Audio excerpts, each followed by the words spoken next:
Assalamualaikum warahmatullahi wabarakatuh. Perkenalkan, kami dari kelompok 1 yang akan mempresentasikan mengenai bab tujuan auditing pada mata kuliah auditing. Berikut adalah anggota dari kelompok kami. Untuk slide yang pertama akan dibacakan oleh saya sendiri selaku Erika Putri Ardenia. Nah, dari sini kita akan membahas mengenai yang pertama, apa saja tujuan auditing? Tujuan auditing sendiri dibagi menjadi dua, yaitu tujuan audit umum dan tujuan audit spesifik. Yang kedua, bagaimana menetapkan tujuan auditing. Dan yang ketiga, bagaimana memenuhi tujuan auditing.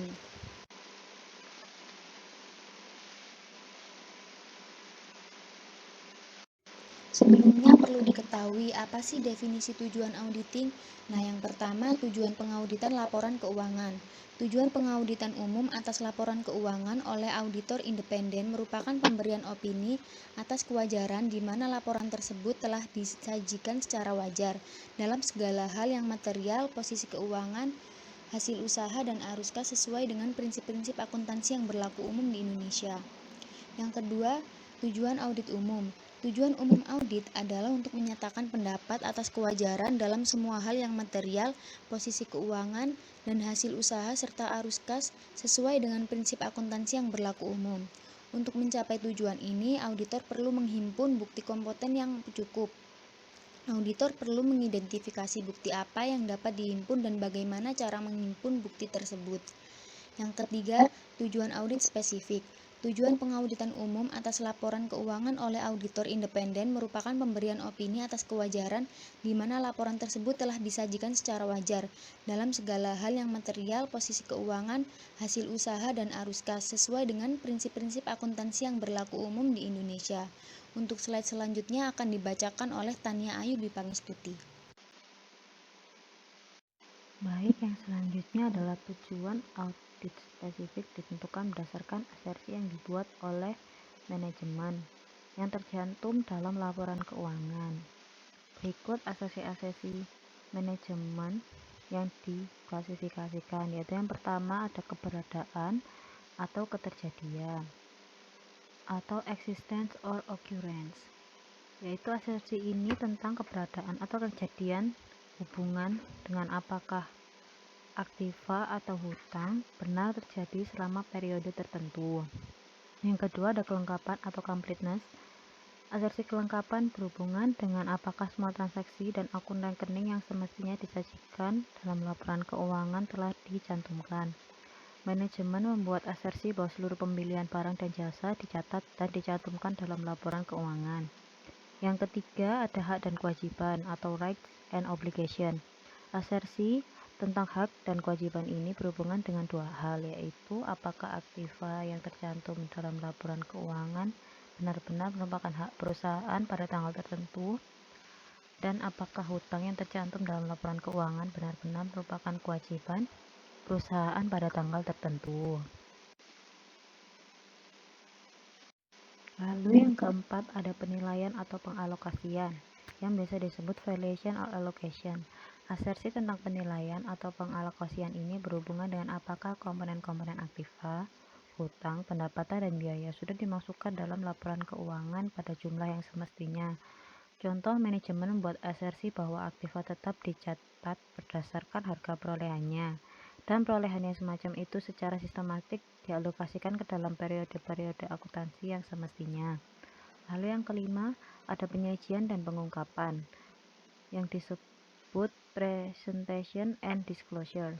Asersi tentang penyajian dan pengungkapan ini berhubungan dengan apakah komponen-komponen tertentu dalam laporan keuangan sudah diklasifikasikan, dijelaskan, dan diungkapkan secara semestinya.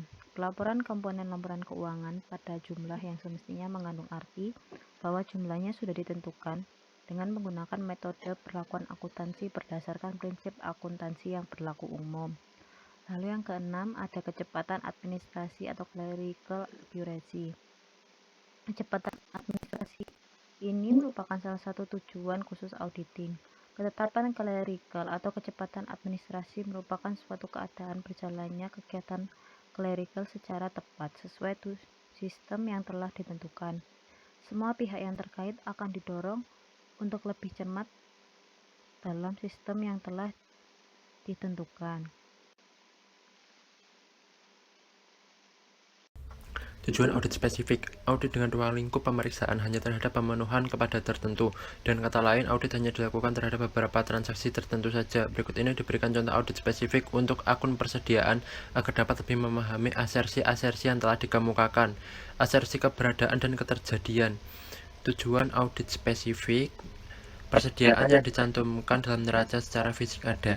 Persediaan merupakan unsur yang disimpan untuk dijual dan digunakan dalam operasi normal perusahaan. Asersi kelengkapan. Tujuan audit spesifik. Persediaan meliputi semua produk jadi, bahan baku dan penolong, dan bahan habis pakai yang dimiliki perusahaan. Kuantita persediaan meliputi semua produk jadi, bahan baku dan penolong, dan bahan habis pakai yang dimiliki perusahaan yang masih dalam perjalanan maupun yang disimpan di luar perusahaan. Misalnya persediaan barang konsinyasi, daftar hasil perhitungan fisik, persediaan dikompilasi dengan teliti, dan totalnya telah dimasukkan ke dalam rekening persediaan. Asersi hak dan kewajiban, yaitu perusahaan memiliki hak milisah secara hukum terhadap persediaan. Persediaan tidak mencakup unsur yang telah ditagihkan kepada pelanggan atau dimiliki oleh pihak lain.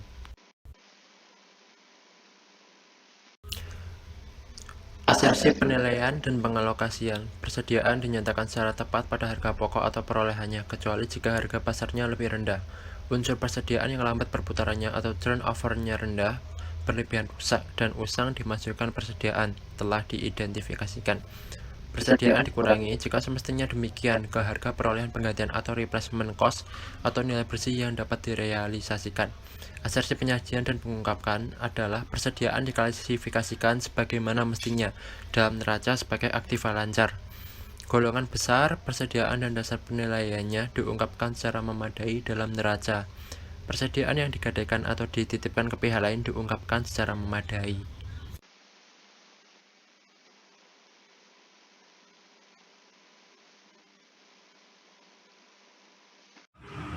Tujuan umum audit terkait transaksi. Yang pertama, keterjadian transaksi yang dicatat benar-benar ada. Tujuan ini terkait dengan apakah transaksi yang dicatat telah benar-benar terjadi. Kelengkapan transaksi yang ada telah dicatat. Tujuan ini terkait dengan semua transaksi yang harus dimasukkan dalam jurnal telah benar-benar dimasukkan. Yang ketiga, akurasi transaksi yang dicatat disajikan dalam jumlah yang benar. Tujuan terkait dengan akurasi informasi atas transaksi-transaksi dan merupakan salah satu bagian dari asersi manajemen untuk kelompok-kelompok transaksi. Yang keempat, pemindah bukuan dan pengiktisaran. Tujuan ini terkait dengan akurasi pemindahan informasi dari transaksi yang dicatat di jurnal ke buku besar, utamanya dan buku pembantu. Karena pemindah bukuan transaksi dari jurnal ke buku pembantu, buku besar, dan arsip utama lainnya biasanya dilakukan secara otomatis oleh sistem akuntansi terkomputerisasi. Resiko acak atas kesalahan manusia dalam pemindah bukuan menjadi sangat minimal. Yang kelima, klasifikasi transaksi. Yang dimasukkan dalam jurnal klien telah diklasifikasikan dengan tepat. Tujuan ini terkait dengan apakah transaksi-transaksi telah dimasukkan ke dalam akun yang tepat dan merupakan penyeimbang dari asersi manajemen terhadap klasifikasi untuk kelompok-kelompok transaksi. Yang keenam, penetapan waktu transaksi dicatat pada tanggal yang benar. Tujuan penetapan waktu transaksi merupakan penyeimbang asersi pisah batas manajemen. Yang ketujuh, tujuan khusus audit terkait transaksi. Setelah tujuan audit terkait transaksi ditentukan, tujuan khusus audit terkait transaksi untuk setiap kelompok transaksi yang penting dapat dikembangkan.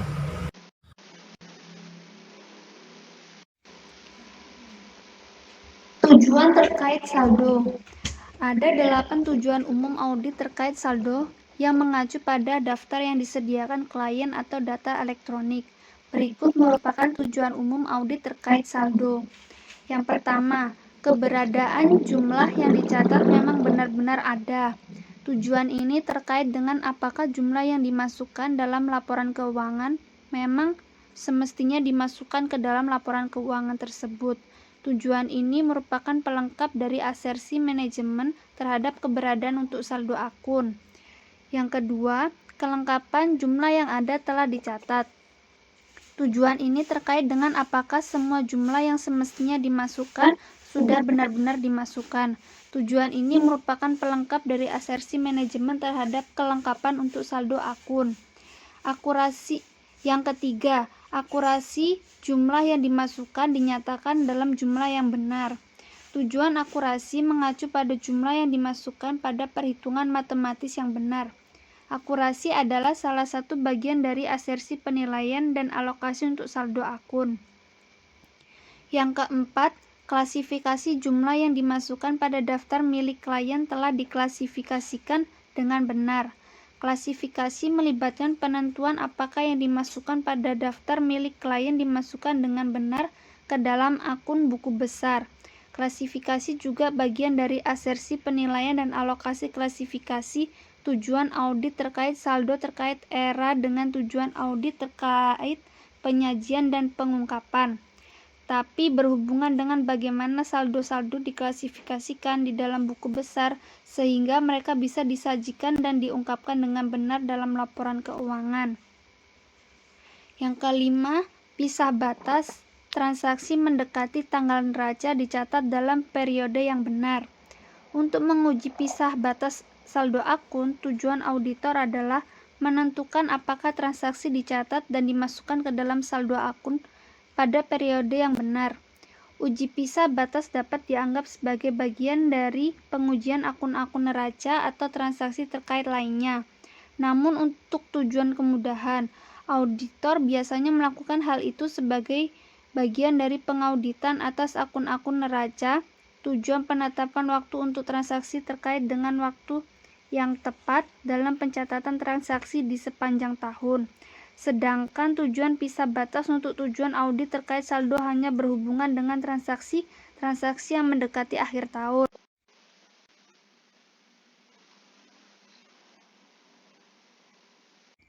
Yang keenam, keterikatan perincian saldo akun sesuai dengan jumlah di arsip utama yang terkait, sesuai dengan jumlah total saldo akun dan sesuai dengan jumlah total di buku besar. Tujuan keterkaitan rincian menekankan bahwa rincian dalam daftar telah disusun secara akurat, dijumlahkan dengan benar, dan sama dengan buku besar. Keterikatan rincian adalah juga bagian dari asersi penilaian dan alokasi untuk saldo akun. Yang ketujuh, nilai terrealisasi aset dicatat pada estimasi jumlah yang dapat terrealisasi. Tujuan ini menekankan apakah saldo akun sudah dikurangi dengan penurunan biaya historis ke nilai terrealisasi bersih. Tujuan ini hanya diterapkan pada akun-akun aset dan juga menjadi bagian dari asersi penilaian dan alokasi untuk saldo akun. Yang kedelapan, hak dan kewajiban. Selain eksistensi, kebanyakan aset harus dimiliki sebelum dapat diterima untuk dimasukkan ke dalam laporan keuangan. Demikian pula liabilitas harus merupakan kewajiban entitas. Hak selalu dihubungkan dengan aset dan kewajiban dengan liabilitas. Tujuan ini adalah pelengkap asersi manajemen tentang hak dan kewajiban untuk saldo akun.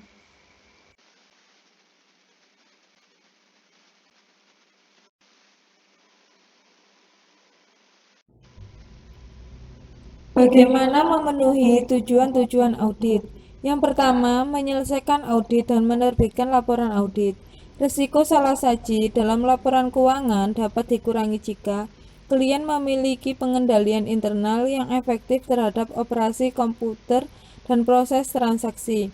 Ketika auditor mengidentifikasi pengendalian internal dan mengevaluasi efektivitasnya, proses ini dinamakan penilaian resiko pengendalian. Yang kedua, melaksanakan pengujian pengendalian dan pengujian substantif transaksi.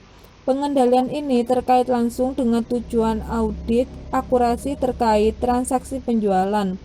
Contohnya, auditor dapat membandingkan harga per unit yang ada pada salinan faktur penjualan dengan daftar harga resmi sebagai bentuk penguji terhadap Tujuan akurasi untuk transaksi penjualan. Demi mencapai efisiensi, auditor seringkali melakukan pengujian atas pengendalian dan pengujian substantif atas transaksi pada waktu yang sama.